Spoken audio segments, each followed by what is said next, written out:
Safra. Boa noite, 29 de abril, quinta-feira, 19 horas, Brasília.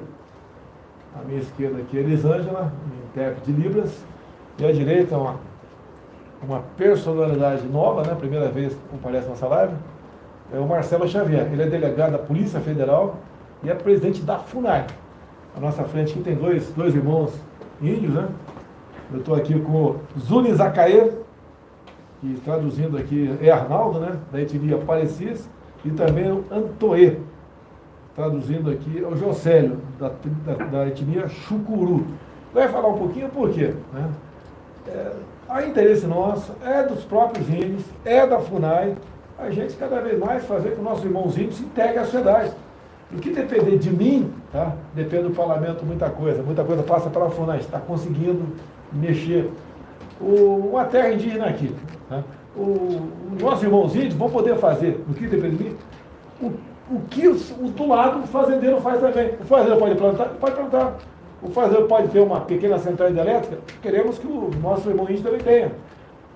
Possa abrir concessões para exploração mineral? Faça a mesma coisa. Tá? A gente quer criar gado?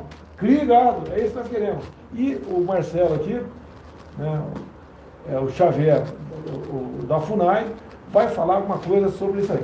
Rapidamente, algumas notícias bem rápidas aqui, para a gente começar a conversar um pouco com a FUNAI, que é bastante importante, que afinal de contas nós temos 14% do território brasileiro demarcado como terra indígena. Quase 14%. 14% equivale a uma área tamanho da região sudeste. Você pega São Paulo, Minas Gerais, Rio de Janeiro e Espírito Santo. Então, uma área grande. Quando se fala, por exemplo, no nosso potencial de commodities, né, aquilo que nós produzimos no campo, que são aí soja, trigo também, a gente vai mostrar trigo no Ceará, ajuda aí, arroz, feijão, pirarucu, erva parte mate, de pesca também, erva mate, turismo, artesanato. O Brasil tem um potencial enorme dentro desses 14%, dessa área enorme dos nossos irmãos indígenas, né? E eles não podem continuar vivendo como se fossem pessoas sem liberdade dentro do seu território. Tá? Como se fosse viver isoladamente lá a vida toda. Inclusive, se puder depois aqui, o Jocélio, né, ou o Arnaldo falar alguma coisa, que tu vê, o cara vem aqui atrás e fala alguma coisa assim, não há diferença entre nós. E a esquerda quer manter uma diferença, né, um afastamento entre nós e os nossos irmãos índios. Está previsto no final do comecinho, agora daqui a poucas semanas, eu vou dar uma chegada em alguns pelotões de fronteira do Exército brasileiro, junto com o comandante do Exército. Nós vamos lá dar uma olhada na região e potencializar alguma coisa.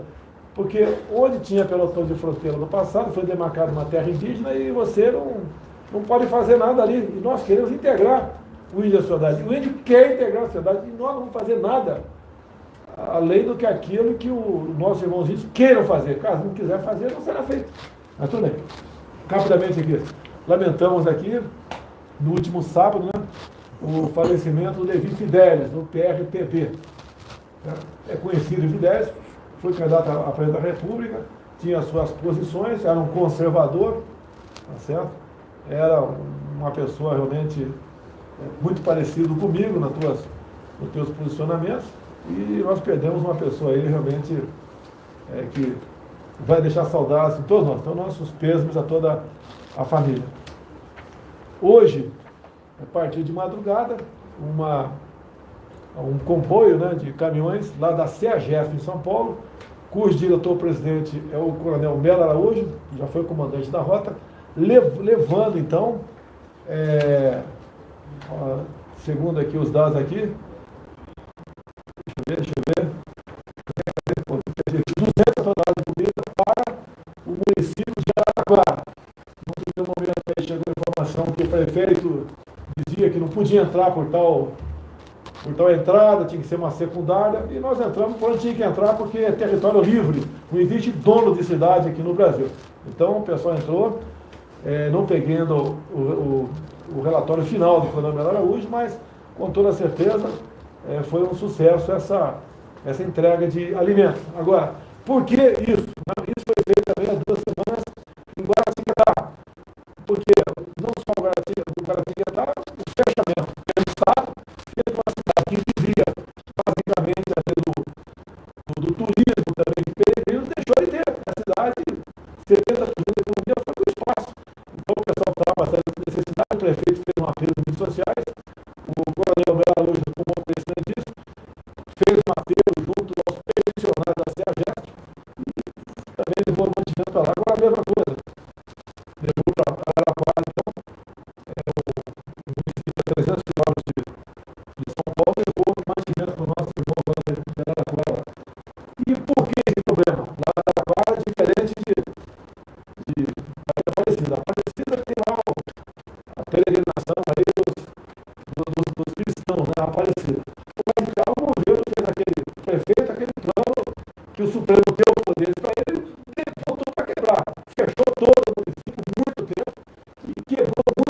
aqui é o primeiro. Sem provas, Bolsonaro atribui perda de empregos a medidas restritivas.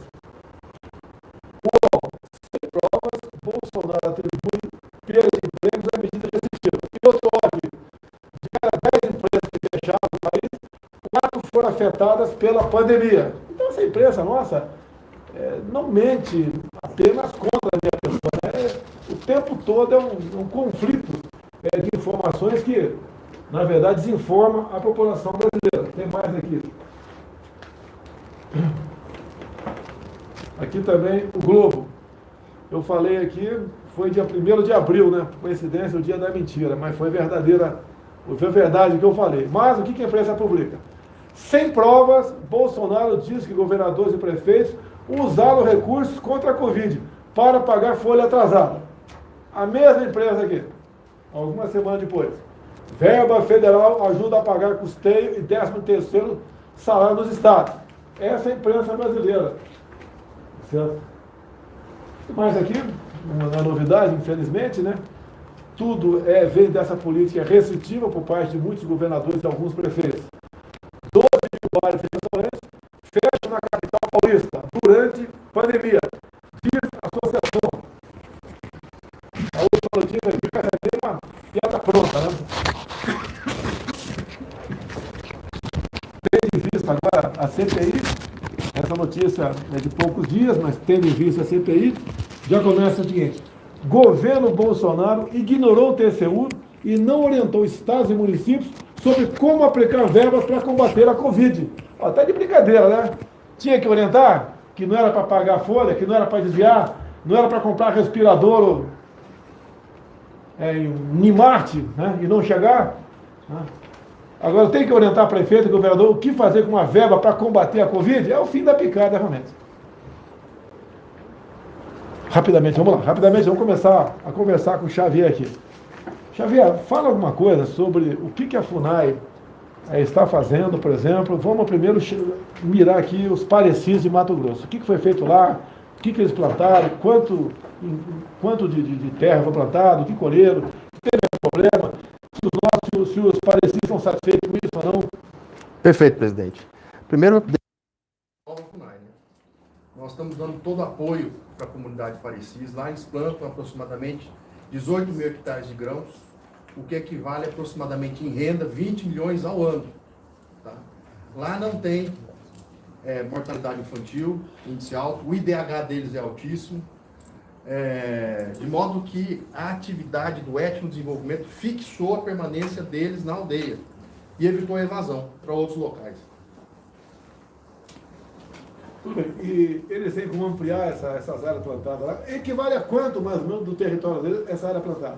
Presidente, isso daí equivale a aproximadamente 2% da área e mais. Ela se deu em locais que já estavam antropizados, ou seja, o novo desmatamento. Além do etnodesenvolvimento de grãos, lá eles também produzem, fazem o turismo, né? Tem também o artesanato, tem outros tipos de atividade. O importante é deixar bem claro que neste momento de pandemia nós fizemos a distribuição de cesta básica por várias etnias. Lá não houve a necessidade, lá muito pelo contrário. Eles que deram R$ 1.600 para cada índio mensalmente para passar a pandemia com conforto. Arnaldo, você quer falar um minuto aqui, Arnaldo? Você teria o que falar? Sabe o que falar? Vem cá então, Arnaldo. Vamos trazer um Parecido para vocês aqui, tá? O Arnaldo foi um dos que olha só, pessoal, inaugurou a atividade. Que ele é Parecido, eu tenho certeza que você não ia saber disso. Parecido, primeiro, quem é você? Eu sou Arnaldo Zunes Acaê, sou indígena da etnia Parecido, lá do município de Campo Novo Parecido. Não parece, mas sou indígena, nascido e criado lá, falo a minha língua. E estou aí nessa luta. Fala alguma coisa da tua língua aqui, deixa eu ver aqui. Faz uma saudação, boa noite a todos da live. Vai saltar no Rio em Harenai. Ali, Brasília, no Tchau, Itacali, que nem presidente Ralian, Marcelo Bolsonaro, Aleiteiwai, ali na representação. Tá certo. Eu botei essa semana, não sei se você falou no final aí, né? Ela não conseguiu traduzir. Deu zebra aí, Essa semana eu botei no Facebook 3 matérias envolvendo aí etnias indígenas trabalhando no campo. Vocês querem continuar trabalhando no campo, querem produzir mais. Na tua terra, você gostaria que você pudesse... Tem rio na tua terra? Vamos lá, pergunta aí. Eu sei que é uma pergunta aqui que eu nem devia fazer, né? Tem rio. Então, tem condições de fazer uma pequena represa para ser já energia lá da terra? As terras indígenas, a maioria delas, elas foram demarcadas estrategicamente com a maioria das riquezas que o país tem. É mineral, é hídrico, é um solo bom, potencial de madeira, todos os tipos de riqueza, a grande maioria hoje está dentro das terras indígenas. E, por incrível que pareça, nós somos as pessoas mais miseráveis desse país. Nós ainda morremos de desnutrição, coisa que não é mais aceitável. E o povo indígena, a cultura, ela é dinâmica, ela está mudando. Hoje, para nós manter, preservar a nossa cultura, nós precisamos ter um desenvolvimento econômico, inclusive para permanecer dentro desses territórios que foram demarcados no passado. E grande parte da população indígena vê que trazer as qualidades de vida e dignidade, ela só vai ser feita através de trabalho, de geração de renda, para fixar o indígena lá dentro, para ocupar essas áreas. Grande parte das terras indígenas, presidente, é onde a miséria toma conta, os indígenas, inclusive, saem da sua terra para ir peregrinar nas periferias da cidade, coisa que é triste de se ver, sendo que a terra indígena ela tem um potencial tão grande e que é possível fazer isso, mantendo o equilíbrio entre a questão social, tradicional do povo indígena, e a questão ambiental. Nós temos direito e queremos que esse direito de trabalhar, de produzir, de contribuir com o país seja respeitado. Agora, pessoal, presta atenção numa coisa aqui. Você vê a Europa tão preocupada, né, com o índio, com o Amazonas, com o desmatamento, né, com focos de incêndio. Presta atenção se há discriminação ou não. A Europa compra o que vocês produzem lá ou não?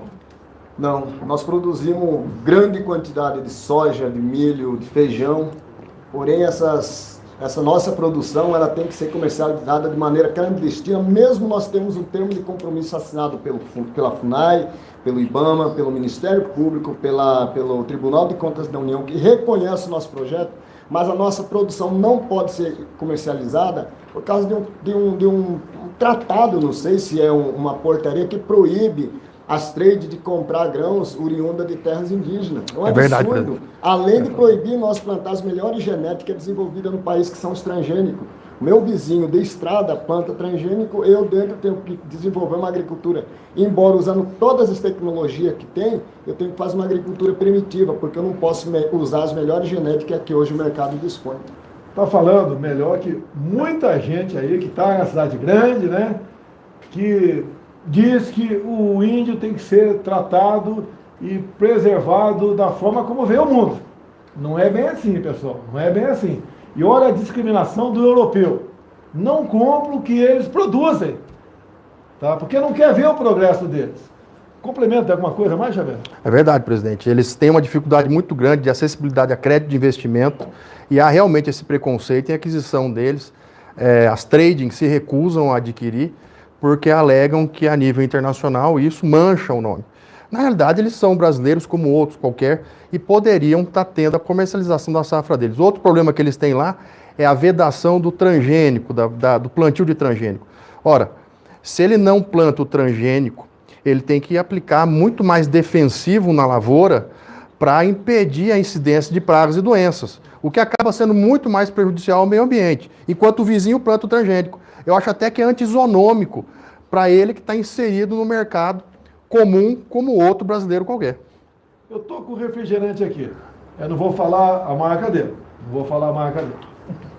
Mas tiver muita gente falando contra o transgênico, tomando uma lata desse negócio. Ele sabe a fórmula disso? Ele sabe o que está botando para dentro do seu corpo? Eu tomo esse negócio aqui, não tem problema nenhum. Não estou fazendo campanha contra, não. Agora, se mete na questão do transgênico. Hoje em dia, a gente usa no diesel nosso aproximadamente 13% de biodiesel, que vem da soja.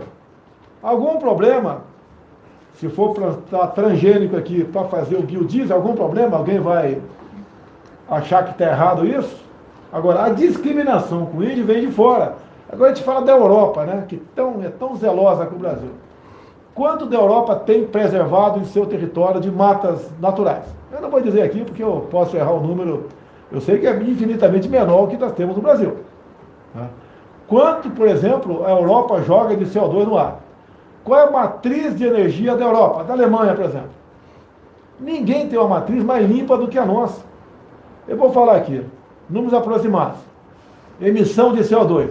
China, 30%. Estados Unidos, 15%. Índia, 7. Brasil, menos de 3. Quem é mais patrulhado no mundo? A China, Estados Unidos, Índia, Alemanha ou o Brasil? O Brasil. E por que isso? É um jogo econômico. Nós somos um dos países que mais preserva a questão ambiental.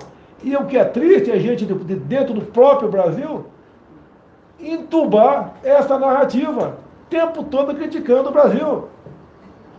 Entra governo, sai governo, as críticas estão aqui de dentro para fora.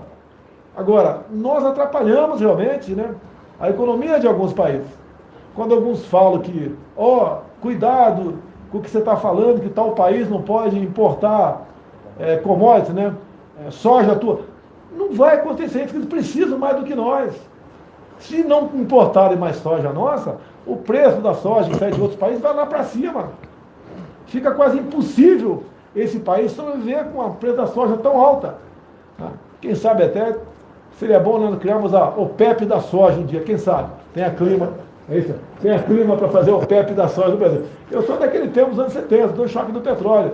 Eu lembro que eu era garoto, né? Tinha aí 15 anos de idade mais ou menos, o preço da gasolina era uma coisa insignificante. De repente, em 2 momentos, o preço do petróleo foi lá para cima e está até hoje lá em cima. Será que não podemos fazer a mesma coisa no tocante a certos commodities? Não sei, quem sabe. Bem, o Arnaldo, mais uma coisa, Arnaldo? Falando parecido aí? Não tá bom? Tá bom, hein? Ótimo. Obrigado. Tem outro garoto aqui, Antoê José, quer falar agora, eu tenho que ser para cá. Se prepara aqui, vou dar mais uma lida aqui. Bem, não criamos, né? Que o Brasil, o governo brasileiro não cria emprego. O governo cria emprego quando cria carga em comissão, ou então abre concurso público, né? E praticamente isso não existiu no corrente ano. Mas agora, em março, o Brasil criou mais 184 mil vagas de trabalho, né? Janeiro e fevereiro, se eu não me engano, chegou junto na casa de 500 mil novas carteiras de trabalho. Isso vem das políticas que o governo adota, porque nós cada vez mais procuramos não interferir, não atrapalhar quem queira produzir. Olha lá atrás a lei da liberdade econômica, entre tantas outras. Olha os projetos, né, que nós fizemos de auxílio à manutenção de emprego, como o Pronamp e o BEM. Agora, isso tudo porque, dadas as políticas de feche tudo, fica em casa, isolamento, isso aí causou desemprego no Brasil, em especial junto aos informais. E aquele cara que não tinha carteira de trabalho, mas sobrevivia.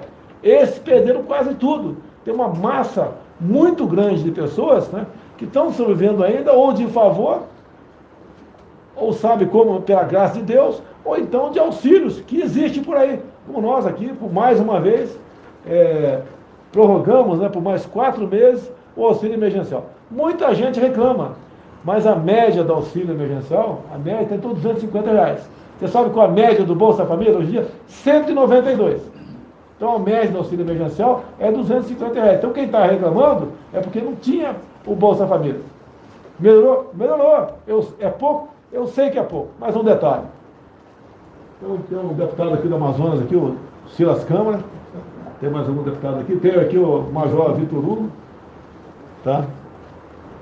Tem o ministro Marcos Pontes. Só no ano 2020, o governo federal gastou 320 bilhões de reais com auxílio emergencial. Ok? 320 bilhões. Isso equivale a 10 anos de Bolsa Família.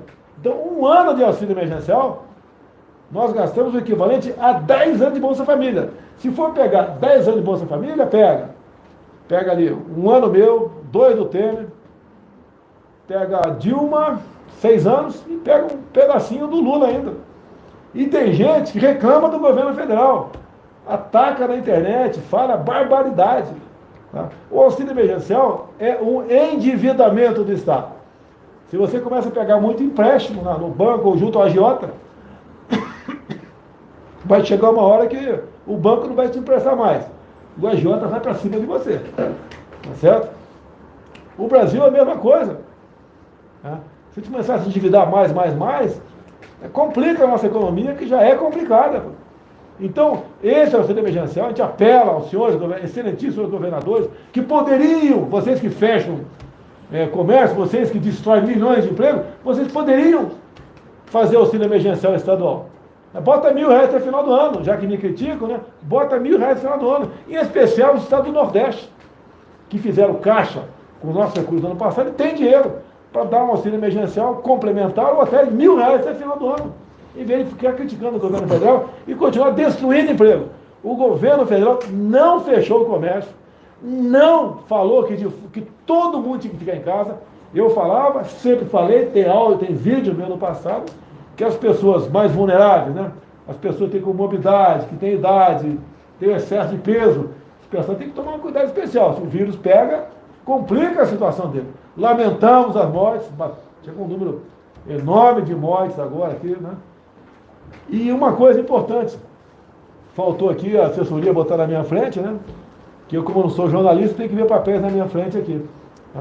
Lá de trás eu falava que temos que enfrentar o vírus, que infelizmente vai ficar para sempre. Bem, o que a OMS disse essa semana? Que temos que conviver com o vírus, que vai levar anos, talvez, para o vírus ir embora. Não vai embora, infelizmente. Vamos ter que conviver com o vírus, até porque ele está cada vez mais mudando, né? Espera que não haja uma terceira onda por aí, pede a Deus que não haja. Tá? Mas temos que enfrentar, porque se continuar a política do lockdown, igual o prefeito lá de Araraquara, lá, o tal petista lá, fica em casa, fica em casa, fica em casa, vai levar a cidade à miséria. E olha só, pessoal, vamos falar um pouquinho de ideologia. Ninguém tem dúvida que destruir empregos, ninguém tem dúvida disso. Ninguém tem dúvida que acabaram com rendas. O informal não tinha emprego, tinha renda. Algum sindicalista defendeu esses que perderam emprego, perderam a renda?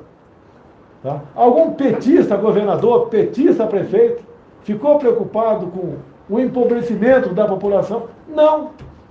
Porque uma população na miséria, tá? É uma população que vai começar a depender cada vez mais do Estado, que você sabe o que é isso. Tá? E a tendência é dar o voto para quem dá a muleta para ele. Eu gostaria que não tivesse isso tudo. Nós estamos fazendo isso não por voto, mas para poder atender a população que perdeu tudo. Agora, para esses governadores, para esses prefeitos, em especial de esquerda, tem alguns também de centro ali, né? Que faz a mesma política.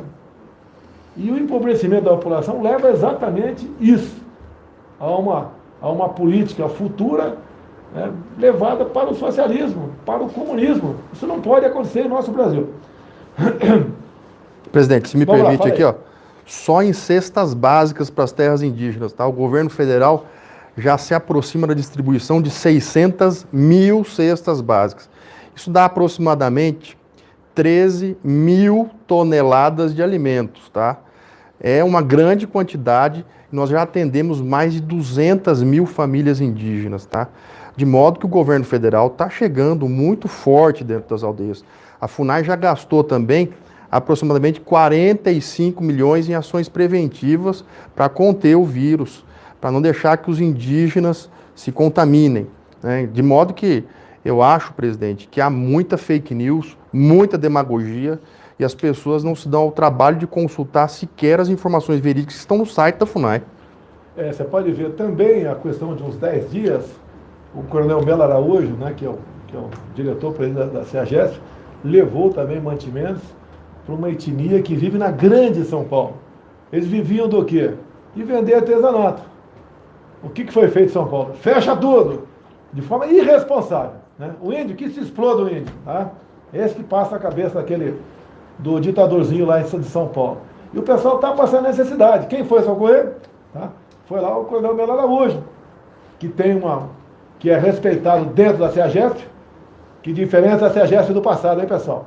Que diferença do passado, hein? Era só baderna, roubalheira, corrupção, descaso, prostituição, droga, tudo que não prestava era dentro do CEAGESP. Tá? E era administrado por um grupo político em São Paulo, tá certo? Mudou isso daí. E hoje, ele, na medida do possível, goza de prestígio, de consideração dentro da CEAGESP. Os permissionários têm doado comida e têm atendido as pessoas. Inclusive, tivemos lá há poucos meses lá, né? Tem lá um ônibus da Caixa Econômica Federal. Espero que logo tenha uma agência aí realmente num imóvel, né, dentro da CEAGESP, para melhor atender o povo lá. Quinta-feira, a última, desembarcou no Brasil aqui, 14 carretas de transporte de oxigênio. A gente continua trabalhando a todo vapor. Não estamos preocupados com essa CPI. Nós não estamos preocupados. Tá? No primeiro momento, é para investigar omissões e ações do governo. Porque nem tinha fato definido. E acabou lá aquele ministro do Supremo, né, determinando aí ao Senado que instaurasse, que abrisse a CPI. Bem, depois a CPI foi feita uma coleta de assinaturas para uma nova CPI, tiver até mais assinatura que a primeira, para investigar também os recursos, né, mandados pelo presidente, pelo governo federal, para estados e municípios. No meu caso aqui, todo mundo já sabe isso aqui. Próximo dia 7, nós vamos estar na interminável ponte do Abunã, lá entre Acre e Rondônia. Então, o senador Bittar nos convidou, pelo Tarcísio. Logicamente, nós convidamos também as bancadas do Acre e de Rondônia. A bancada tem nos ajudado, em grande parte, nos ajudado a concluir obras ou fazer outras obras. E vão fazer esse evento lá na inauguração da interminável ponte do Abunã. Ok? Está lá aqui, entre Acre e Rondônia. Vai para onde? Essa ponte serve para levar para onde também? Transoceânica, vai até o Peru. Transoceânica, vai lá para o Peru também. É a ideia nossa, tá? É realmente uma saída pelo Pacífico aqui. O senador Bittar está trabalhando muito nessa obra aqui, afinal de contas ele foi o relator do orçamento último. Então a ponte vai estar terminada, se Deus quiser, no próximo dia 7. Acabou? Acabou? Tá aqui, ó, o trabalho da Damares aqui, tá certo? Pouca gente conhecia aí a região de Marajó, eu mesmo conhecia. Fui lá no final do ano passado, fui conhecer lá como é que vivia aquele povo. Eu só sabia na escola o que era, né? A gente sabia ali, por exemplo, o tamanho dentro do Marajó. São 16 municípios, é um grande arquipélago com quantas ilhas, quem sabe quantas ilhas tem lá? Pode ter um montão, 2.500 ilhas, tá? Ou ilhotas, pega 8 municípios com os menores IDH do Brasil. Então a Damares lançou o programa lá, Braça Marajó, e agora foi liberado um recurso de 400 milhões de reais, onde vai levar energia solar para 3 cidades. Vamos lá, 3 cidades. Portel, Melgaço, Curralinho.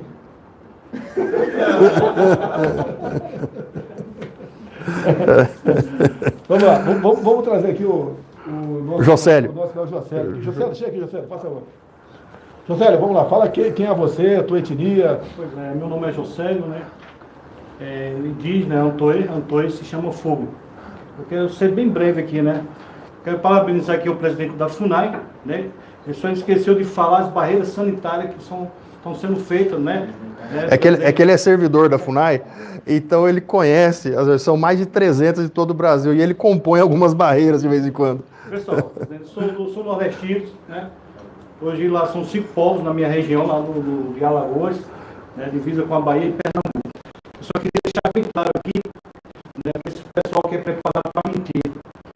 Então, veja assim, a FUNAI, ela vai resolver a questão territorial. O presidente da FUNAI tem uma planilha que cada parlamentar desse que já está sem recurso na FUNAI, através de emenda parlamentar, resolver a questão territorial, através da ação de compra.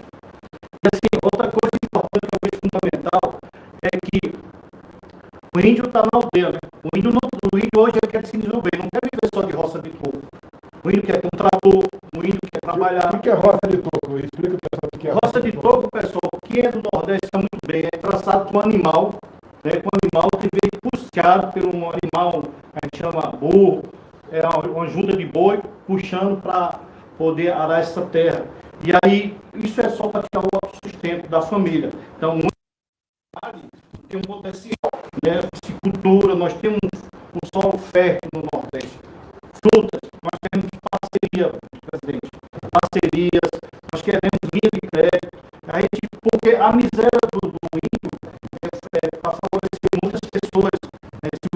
fizer vai favorecer muitas pessoas. Então, sempre falo, presidente, não precisa sacrificar a vaca, é só tirar a vaca. Então, quer dizer, a gente estamos lá na ponta, vendo todo dia lá, ver a real situação dos nossos povos indígenas, dos nossos parentes, né?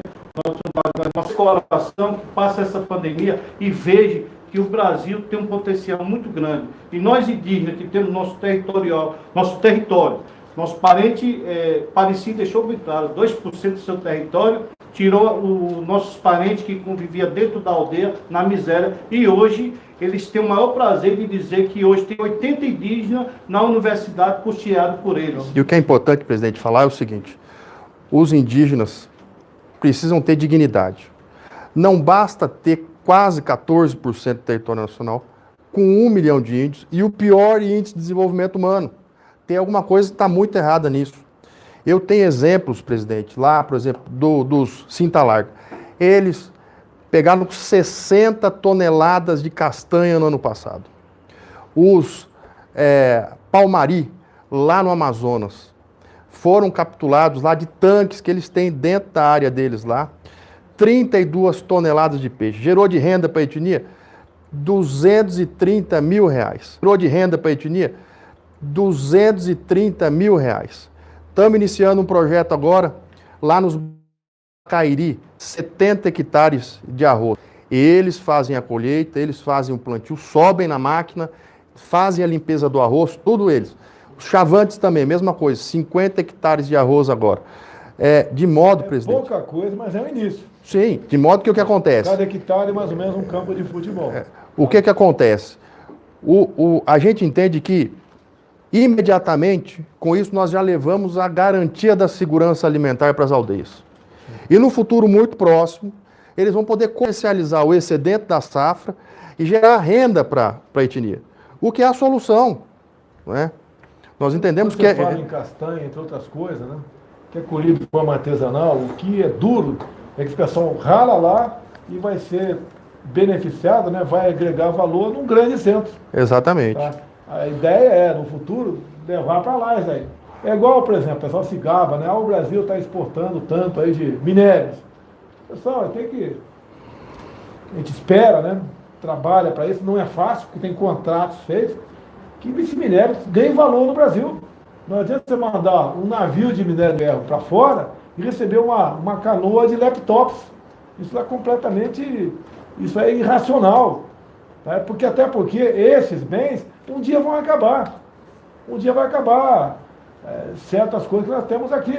É igual a questão do nióbio, né? O pessoal acha que eu devo, de imediato, não estou cumprindo o compromisso de campanha. Então, nós estamos fazendo com o nióbio de forma bem rápida. Olha, nós temos agora o lançamento do laboratório de grafeno, nióbio e terras raras. O nióbio também faz parte de uma liga para supercondutores, né? Isso com nióbio estanho, nióbio cobre, nióbio titânio e outra tecnologia, ou seja, a ideia é utilizar o nióbio em ligas que possam favorecer tanto na parte elétrica quanto muitas outras, como brilho para alta temperatura. A gente tem desenvolvido as pesquisas e a indústria no Brasil. A super bateria de nióbio e grafeno sai da prancheta quando?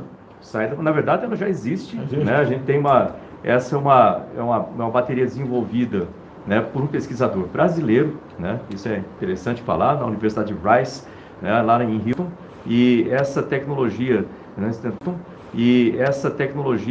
nós estamos buscando trazer para cá, para o Brasil. Ela trabalha com uma vamos dizer assim, de fazer o transporte da energia. Eu falei na campanha, meu sonho ainda, né? Entregando isso in natura para os outros. O Brasil não tem 1 quilo de nióbio guardado de forma estratégica. Tem países que compram da gente e está guardando de forma estratégica. Uns 50 países, mais ou menos, compram nióbio de Araxá. Quando eu estive no Japão há 2 anos, eu comprei lá bijuteria de nióbio. Uma correntinha, foi R$1.000 ou $1.000? $1.000. Eu paguei, pessoal, uma correntinha fininha de nióbio, $1.000. Ainda paguei o imposto para evitar aqui o pessoal, cadê a nota? O imposto é receita. Tá? E eu paguei não é para usar, isso está guardado aqui, de vez em quando eu mostro. Está até na minha mesa. Pega lá, pega. Não, prepara. Pega, Major, pega lá. Se fazer pergunta, eu não mostro, pessoal. Então você pega aí, eu não sei quanto é que está a tonelada de nióbio, mas meia dúzia de correntinha, vale mais que uma tonelada de nióbio. Isso é para... Eu não quero falar um palavrão aqui, porque sou uma pessoa bastante educada e não falo palavrões, mas é para idiota, cara. É para idiota isso aí. É coisa que só nós temos, pô. Por que a gente vai entregar esse preço que está aí? Vou fazer uma correlação de preço sobre petróleo, a quantidade de nióbio no mundo, a quantidade de petróleo no mundo, e está entregando esse negócio, está entregando. Tá? Temos feito alguma coisa, tá? Tem um assunto que tratei com o governador Zema também, tratei com o BNDES, a questão de nióbio de Araxá, a gente conversa, discute, e estamos fazendo o possível aqui para chegar a bom termo. Está aí o Marcos Pontes ralando, foi cortado, não vai chorar aqui não, Marcão, foi cortado o orçamento dele também. Um país sem tecnologia está condenado a ser escravizado por quem tem tecnologia. E nós fazemos o possível nessa área, alguns querem que seja de uma hora para outra. Não dá tempo, não dá de uma hora para outra, tá? Apesar do meu nome ser Messias, não dá para fazer milagre não. Marcão, obrigado, Marcão. Cíntia, a primeira pergunta aí. Para quem que é? Para o Xavier? Augusto Nunes, sim, senhor. Xavier, Vamos lá. bota no peito, Xavier. Cadê? Vamos lá, Augusto Nunes, seus meninos aí da Pingo do Zir. Não estou ouvindo Tá aqui. ruim, Cid? Não dá para ouvir nada. O Cid aí vai para Telepatia eu não consigo ainda. Viu, presidente? Não, é bom, rapaz, é bom. No meu tempo lá, que não tinha asfalto, de energia elétrica, já era bom, imagina agora. Agora você vai de Niuaque aqui da Ana, vai para o lado aí para Jardim. Boa noite, presidente Bolsonaro. Boa noite ao presidente da FUNAI, Marcelo Xavier. Eu pergunto ao presidente da FUNAI como é que vai a vacinação dos indígenas. Todos já foram vacinados ou ainda não? Muito obrigado. Tá ótimo. Agradeço a pergunta aí, Augusto. A vacinação, ela é controlada pela CESAI. A saúde indígena é a CESAI que desempenha o papel. A FUNAI apenas monitora as ações da saúde indígena. Até onde eu sei, anda muito bem. Já tomaram, se eu não me engano, a segunda dose 60% e a primeira dose 80%. Mas já há comunidades em que 99% dos indígenas já foram vacinados, como, por exemplo, os Bacairi em Mato Grosso. Né? Esses dados a CESAI tem, a saúde indígena tratada com eles, Ministério da Saúde. O total de índios, Augusto, no Brasil são 1 milhão. Aproximadamente 1 milhão de indígenas. E nós aqui, né, já chegamos por, acho, 3 ou 4 dias seguidos, vacinar mais de 1 milhão de pessoas. Então, a gente está indo muito bem junto aos indígenas. Agora, é um cuidado enorme no tocante à vacinação. Não é como alguns acham, vamos lá vacinar. Eles estão no Brasil todo, são 8 milhões e meio de quilômetros quadrados. Não é fácil, é um trabalho muito bem feito também com apoio do Exército Brasileiro. Inclusive, presidente, a logística para fazer a vacina e levar até esses locais mais longínquos aí do país é muito difícil, né? Então, é bastante trabalhoso vacinar os indígenas, mas está sendo muito bem feito. Eu não sei como é que chama isso aqui, Como é que chama isso aqui? Isso aqui é um pingente, nióbio. Ok, pessoal? Isso aqui foi aproximadamente $200. Vamos arredondar os números aí, né? $200, 1.000 e poucos reais. E o pessoal compra. Então, 10 desse aqui, eu não sei quanto é que está a tonelada de nióbio, mas dá para a gente fazer as contas aí. Quantos desse aqui equivale a 1 tonelada de nióbio? Tá certo? Olha mais pertinho, pessoal, aqui. E uma coisa importante, que eu confesso que eu não sabia. Tá? Quando falou da correntinha, lógico que a corrente de ouro eu achei mais bonita do que a de nióbio, que tem as cores azul, amarelo também, alguma mais avermelhada. Eu falei, por que a bijuteria ou a correntinha de nióbio e não de ouro? Ele falou que tem gente que tem alergia a ouro. Tem. Né? E não se tem alergia a nióbio. Tá certo? Então, eu queria ser deputado para fazer a brincadeira aqui, mas não vou fazer. A questão da alergia a ouro, alergia a nióbio, tá certo? É engraçado, mas tem toda Folha, Globo, UOL, Estado de São Paulo, todo mundo tem, os jornais escalam alguém para ficar me ouvindo aqui, né? O pessoal fica chateado, pô, esse cara aí chato pra caramba. É melhor ouvir um chato do que ler um mentiroso no dia seguinte, tá certo? Mas o pessoal fica esperando um furinho meu aqui. Então eu tenho vontade de fazer a brincadeira, no tocante ao ouro, né? Algumas pessoas serem alérgicas ao ouro. Você é alérgico ao ouro, Eugênio? Não. Tem alguém alérgico ao ouro? Não. Tudo bem. mas não existe pessoa alérgica a nióbio. Outra pergunta, está acabando não? Zé Maria. Zé Maria. Salve, muito boa noite, presidente Jair Bolsonaro, boa noite, presidente da FUNAI, Xavier. Olha, Xavier, o governo tem defendido a ideia de que é possível regularizar, que já existe, regularizar a extração mineral e até a produção de monocultura na terra indígena. Você acha que há um consenso entre as etnias sobre essa possibilidade de planta em larga escala e a mineração legalizada e com apoio, inclusive, do Estado? Obrigado. O Arnaldo Zunes Zacaê. Ele balançou a cabeça afirmativamente ali. Vamos lá. Eu acho que a primeira pessoa que tem que responder essa pergunta são os próprios indígenas. É possível você ter consenso em tudo, né? Mas acho que é possível essa convergência de que a mineração pode ser a solução para as terras indígenas, porque hoje o que é visto e o que é feito lá é feito de forma escondida. De forma, a concentração de renda fica na mão só de uma liderança. Quando nós formos legalizar essa atividade, certamente outros órgãos irão participar, IBAMA, FUNAI, Polícia Federal, DNPM, e certamente haverá divisão equânime dentro da aldeia, o que vai evitar, inclusive, a dissidência e briga interna. Isso é muito importante a gente deixar claro. Eu acho que a transparência é a solução para o problema. E com relação ao plantio em larga escala, eu acho que hoje a experiência dos parecis é algo a ser implantado por todo o Brasil. Pequenas porções do território, 2% da área, gera aproximadamente 20 milhões de renda ao ano. Eu acho que esse é o exemplo para todo o Brasil. Olha só, eu tenho um amigo meu lá em Roraima, é um tal de Deilson, eu chamo ele de Macuxi, Deilson, né? Conheci ele há muito tempo e ele me convidou, né? E eu pretendo um dia dar uma chegada no Vale do Rio Cotingo, tá? Dentro da reserva indígena lá em Roraima. Então aproximadamente, tá? Tem uma área lá de 12 quilômetros, um rio perene com uma queda de aproximadamente 600 metros no total.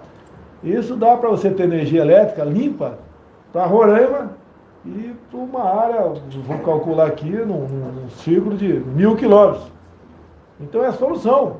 Se a gente chegar em um bom termo com os índios de lá, a gente vai demorar um pouco, não vai ser rápido isso, né?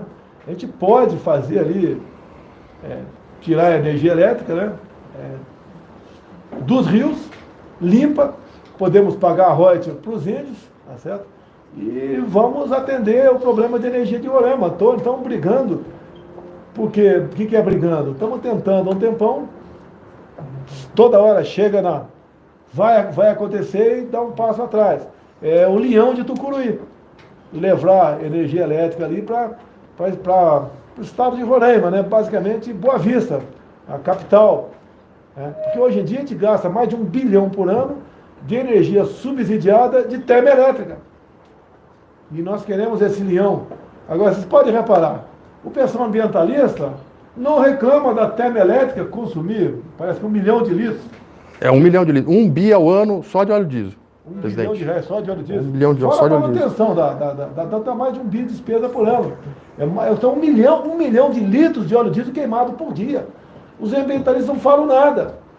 Não falam nada porque interessa para eles, né? Porque eles são contra, grande parte deles, para não cometer uma injustiça aqui, são contra que você passe uma linha por cima de uma reserva. Margeando a BR, tá? Que já está lá. Margeando a BR, que já passando lei também. Já existe a BR. Já existe, lá. Inclusive os indígenas vão se beneficiar dessa obra, com certeza. São todos brasileiros. Olha só a dificuldade. Então, os nossos irmãos podiam ganhar um dinheiro em cima disso.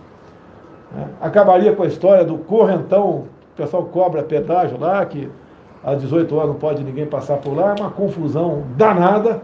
Agora todo mundo perde com isso, todo mundo, perde o Brasil, perde o nosso amigo da de Roraima.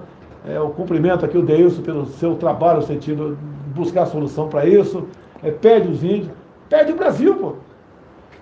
Acabou? A saideira? Tem mais duas. Mais duas aí? Vamos lá.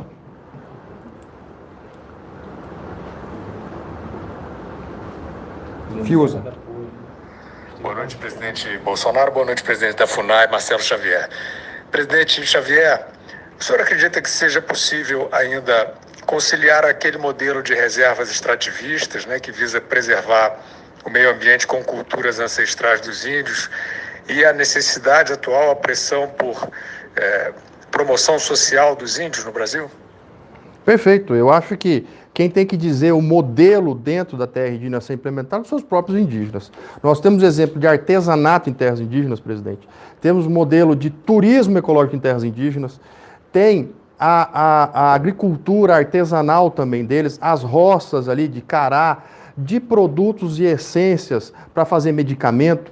Eles são coletores por natureza, o que permite também a coleta do piqui, do murici, de essências naturais dali dentro da floresta e que servem para ser comercializados junto a grandes empresas até, eu não vou citar os nomes aqui, mas eu acho que a grande dificuldade que nós temos hoje é essa grande potencialidade das terras indígenas, mas a dificuldade de inserção e comercialização desses produtos no mercado.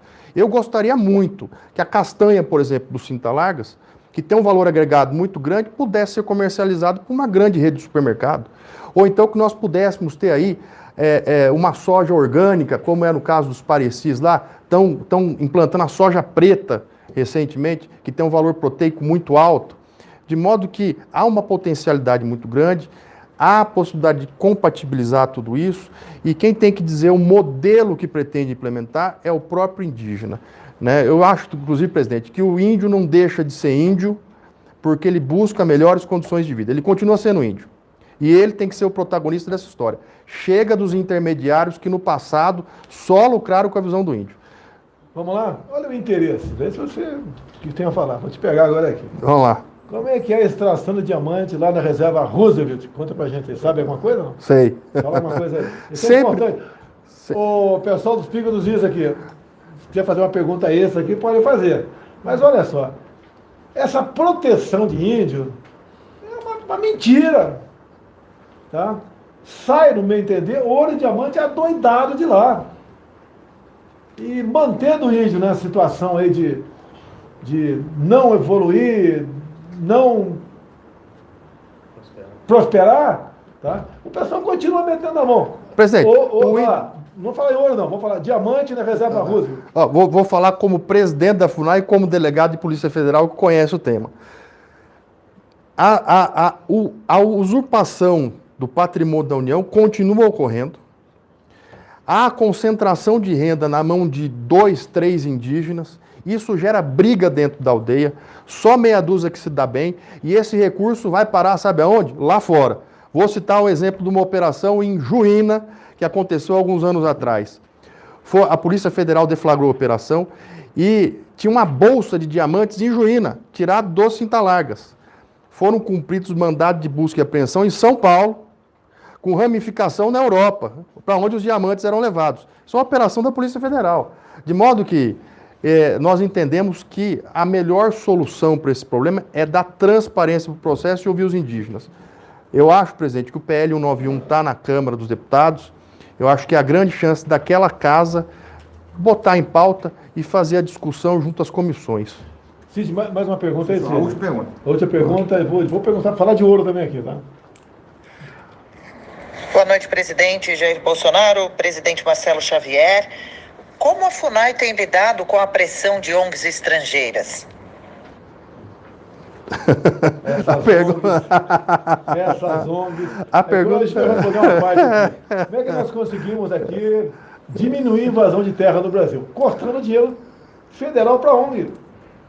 Diminuiu. Se bem que eles estão bastante organizados em Rondônia.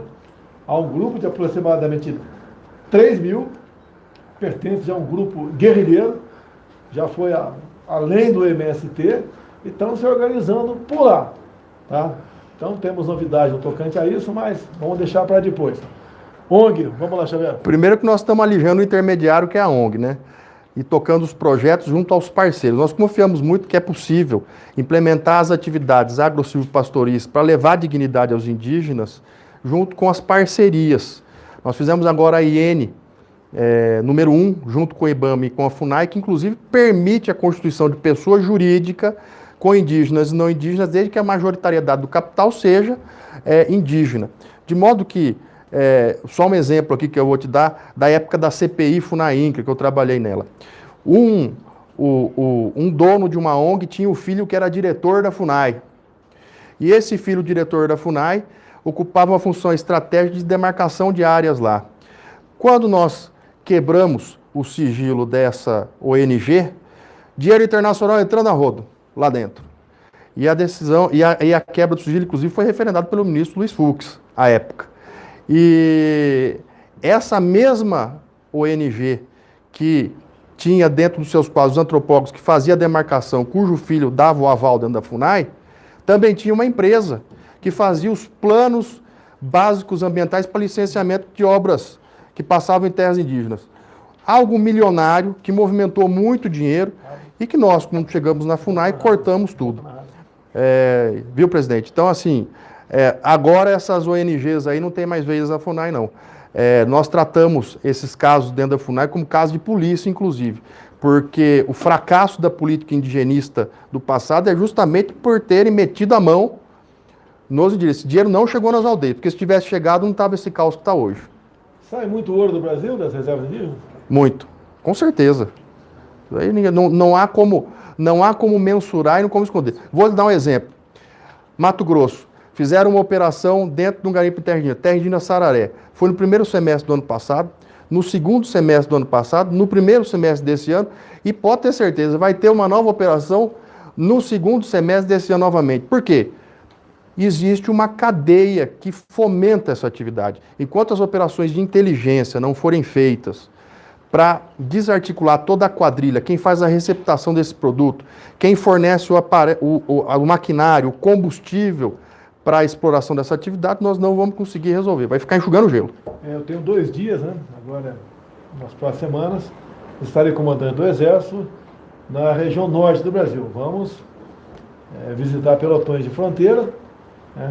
O Exército tem informações, logicamente alguma coisa eu tenho, mas vamos conversar com o indígena. Pretendo, né, se não for dessa vez, numa próxima, com helicóptero, obviamente, aterrissar num garimpo. Nós não vamos prender ninguém, não vai ser uma operação para ir atrás de garimpo irregular, e eu quero conversar com o pessoal, como eles vivem lá, né? Para começar a termos uma noção de quanto sai de ouro. Qual a minha ideia, né? Logicamente você tem que legalizar a extração o garimpo de ouro, tem que legalizar. Uma vez legalizando, gostaria eu de ter, junto à pelotão de fronteira, um posto ali da Caixa Econômica Federal para te comprar ouro. No valor justo, né, presidente? Justo. Porque eles recebem uma miséria lá, inclusive. Se você perguntar, por exemplo, o Banco Central tem reserva de ouro no Brasil, eu não vou responder, porque essa é uma questão aí de segurança até. Então o Brasil tem que ter reserva no tocante a isso aí. A mesma coisa, eu não sei quanto, se alguém souber, me diga, né? Uma pedra bruta de diamante, você tira da reserva arroz, né, depois de lapidada na Europa, quanto ela vale, tá? E eu desconheço se existe muitos ourives no Brasil ou não. Quantas pessoas habilitadas a fazer a lapidação de pedras. Praticamente isso não existe no Brasil. Vai tudo in natura embora. É uma riqueza incalculável que vai acabar um dia. Então eu pergunto para a juventude que está nos ouvindo aí. Tem coisa que vai acabar daqui a 20, 30, 50 ou 60 anos. Tá? Eu estou com 66, já estou mais para lá do que para cá. Se eu viver mais 10 anos, graças a Deus. Tá certo? Agora, vocês vão ficar aqui. O Brasil vai viver do que na tua época? Já que isso vai deixar de existir. Você vai ter buraco no Brasil, a nossa riqueza foi toda embora, tu vai viver do quê? Um país sem tecnologia. Um país onde não se investe em educação. Investir em educação não é dinheiro, não. Alguns acham que é grana. Não é grana apenas, não. Tá? É realmente em currículo, em conhecimento. Não tem. Existe, não sei se vocês sabiam, mais de 200 escolas no Brasil do sem terrinha, financiado pelos estados, governado por governadores de esquerda, que treinam militantes, que hasteiam a bandeira todo dia, vermelha, e cantam a Internacional Socialista. Se você falar verde e amarelo, você vai apanhar dentro dessa escola. Isso tem que... Já começamos a mudar alguma coisa. Tá? Se eu pudesse, eu acabaria com essa escola de sem terrinha, mas é verba do governo do Estado, em especial os estados mais pobres do Brasil. Vocês repararam, quanto mais pobre o Brasil, maior o número de parlamentares do PT, PCdoB e PSOL existe? É só fazer um levantamento. nas regiões do Brasil. O pessoal fala muito, o Sudeste é muito rico. Concordo, sabe? Região mais rica do Brasil. Tá? Agora faça o levantamento. Quantos vereadores tem? Tá certo? E faça o devido cálculo, para você ver se proporcionalmente, quanto mais pobre o Estado, mais vereadores, deputados estaduais, federais tem do PT, do PCdoB e do PSOL. Rede, cidadania, é uma realidade isso aí, é uma realidade. Um colega já falou para mim, como é que eu sei se aquele município, você é bom para fazer negócio ou não? Eu procuro saber quantos vereadores de esquerda tem naquele município. Se tem muito vereador de esquerda, tá? É sinal que o município não é bom de fazer negócio. Os valores aí. Diamantes brutos, eu peguei aqui a matéria aqui. Ih, cara, deu zebra aí. Caiu aqui, peraí. Deu zebra aí. Olha lá. Diamantes brutos, pode ter preço mesmo, acredite. 40 centavos de dólares, 40 centavos de dólares, mais vamos arredondar. R$2 e pouco. R$2 e pouco, um chibiu. O meu pai foi garimpeiro, chamava de chibiu. Tá? E 2.900, de 40 centavos a 2.900 dólares por quilate. O quilate, se eu não me engano, são 0,205 gramas, se eu não me engano. Procura saber qual o peso do quilate aqui. Eu acho que é 0,205 gramas. Para a pedra, lógico, de acordo com o tamanho da pedra, ela valoriza mais ou menos, né? E os lapidados vão de 70 dólares a 62 mil dólares. Então, multiplica aqui, não sei, em torno de 100 vezes mais caro. Então, essa é uma realidade. Vai faltar um dia, não vai ter mais. E muitas vezes o cara de cidade grande, né, fica falando, o índio tem que devolver o Brasil para eles, tem que deixá-los ele viver da própria natureza. Não é isso, pessoal. É o ser humano exatamente igual eu, igual a você. Está aqui os dois garotos aqui, o Zuni Zacaê e o Antoê, que falam português melhor que muita gente aqui que está na 9ª série do ensino primário. É o bestalhão, que não sabe nem a tabuada e fica falando besteira. Ou então aqui estão fazendo faculdade, né? Mas o combustível da faculdade dele é outro. Sabe qual é que é? Não sabe nada. E fica falando besteira o tempo todo. Se nós não investimos em agregar valor àquilo que nós temos, procurar cercar, evitar que isso saia, deixar de fazer demagogia do Brasil, integrar o índio à sociedade, de modo que todos naquela comunidade sejam beneficiados, e não meia dúzia. Nós podemos mudar o destino do Brasil. Depende de cada um de vocês. E deixa bem claro, hein? Tem eleições no ano que vem.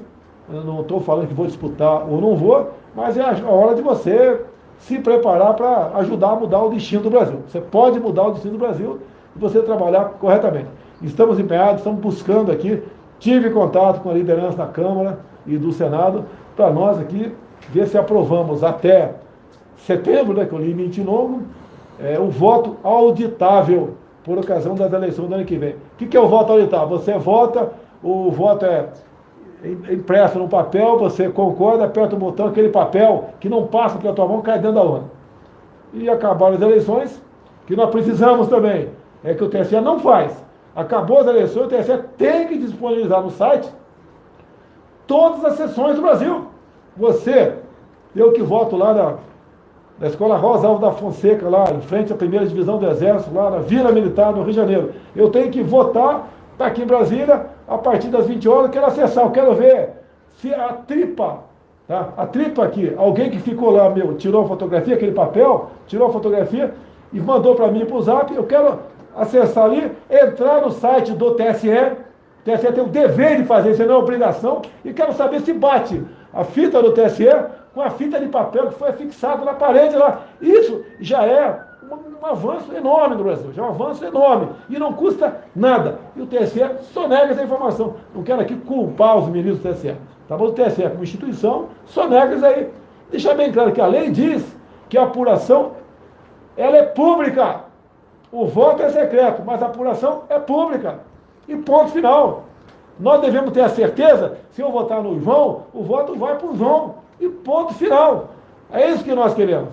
Então, essa semana deve ser instalada a comissão na Câmara para analisar o voto impresso. É a PEC da deputada Bia Kiss, aqui de Brasília, que é a presidente da Comissão de Constituição e Justiça, e nós possamos, então, levar para o plenário. A gente espera que os plenários da Câmara e do Senado aprovem isso aí para a gente acabar com a dúvida no tocante se há fraude ou não por ocasião das eleições. Xavier, uma coisa mais? Não, Alguém presidente. quer falar alguma coisa aí? Vitor Hugo, você não. Namban, falou demais hoje. Alguém quer falar alguma coisa aqui? Um colega aí quer falar mais alguma coisa? Arnaldo, Antoê. Ok? Pessoal, então, muito obrigado. Até quinta-feira que vem, se Deus quiser. E não é minha essa frase, não, tá? Vamos adaptar. Não pergunte o que eu posso fazer pelo Brasil. Pergunte o que a você mesmo que você pode fazer pelo Brasil. Nós podemos mudar o Brasil. E você, né? Tente convencer o teu vizinho, o teu amigo, o teu colega da escola a mostrar a realidade para ele. Quando fala em socialismo, alguém conhece algum empresário socialista? O socialismo é tão bom assim, por que não tem empresário socialista? Fala em dividir renda.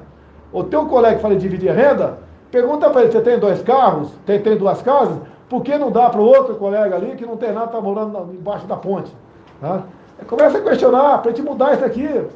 Tá? Se a gente enveredar para esse regime aí nefasto, como entrou a Venezuela, como lamentavelmente aí outro país mais ao sul, você sabe, aqui está com um problema, a gente não tem como sonhar com dias melhores. Tá? E nós temos tudo para ser uma grande nação, agora tem que investir. O Marcos Pontes, vocês falam em eleições, né? Pegue os meus ministros, tá? As minhas indicações que eu fiz também para outros órgãos, que é legal, tá? E compare com governos anteriores. Você acha que aquele outro cara que agora ganhou o direito de disputar as eleições, caso ele se eleja presidente, quem vai ser o ministro da Ciência e Tecnologia dele? O Marcos Pontes aqui é um cara excepcional. Eu tenho certeza que o ministro da Ciência e Tecnologia desse outro candidato, quase que não vai saber a diferença de gravidade para gravidez. Tá? Não vai saber. É uma indicação. A nossa Caixa Econômica Federal, tá? O lucro anual, você leva em conta lá, Lula, Dilma, o Temer, que ficou pouco tempo, não dá para comparar muito o nosso governo. O lucro cresceu numa progressão geométrica 2 de lá para cá.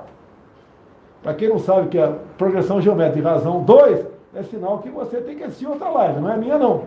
Isso é o mínimo. Eu no ensino médio sabia que era integral e derivada, logaritmo, base decimal neperiano. Hoje ninguém sabe nada. E é bacana não saber nada. É bacanérrimo não saber nada. Tá? Você é CDF, você não sei o que é lá. Olha como é que está a educação no Brasil agora com mais de um ano parado. O Congresso está votando aí, como sendo atividade essencial, a educação, as aulas presenciais. Espero que na Câmara, eu tenho quase certeza que vai ser aprovado. No Senado não sondei ainda. Isso tem que ser aprovado, pessoal. Tem que ser aprovado. Não podemos ter uma geração, né? Se bem que eu estou na 3ª geração, passando de 60 a 3ª. Cada vez uma geração pior do que nós. Qual é o futuro dessa molecada que estudava em escola pública e quase todas as escolas públicas, né, não tiveram aula pela internet? A minha filha de 10 anos teve. Eu posso pagar, está tendo. Tá? Agora, gostaria que todo mundo pudesse ter isso aí, mas não tem. Agora, simplesmente fecha tudo. Interessa para quem fechar tudo? Quanto mais gente sem conhecimento do Brasil, né, com um cartão de um auxílio numa mão e um título de eleitor na outra, interessa para quem? Para que tipo de partidos interessa aí? Aquele pessoal da canhota.